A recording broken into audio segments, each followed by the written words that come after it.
सभी दर्शकों को जय श्री राम, जय माता दी। बहुत ही प्यारा भगवान श्री रामचंद्र जी का विवाह गीत है। आप लोग सुने, कमेंट, लाइक, शेयर, सब्सक्राइब जरूर करें। अगर हमारे चैनल पर नए हैं तो चैनल को सब्सक्राइब कर लीजिए ताकि हमारे गाने का नोटिफिकेशन आप तक पहुंचता रहे। बेल आइकन प्रेस कर दीजिए।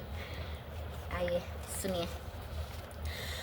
राम बियाहन चले राजा दशरथ, छत्तीस बजना बजाई रे।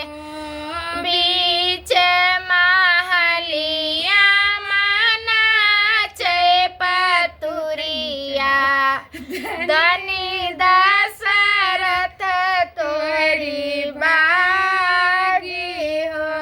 बीच महलिया मना चे पतुरिया, धनी दशरथ तोहरी भागी हो।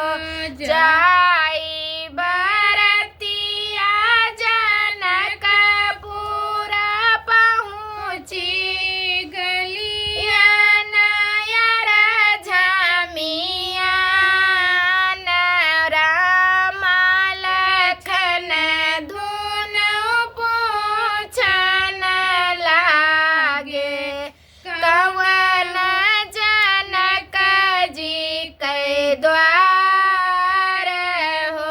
राम लखन धुन पूछन लागे।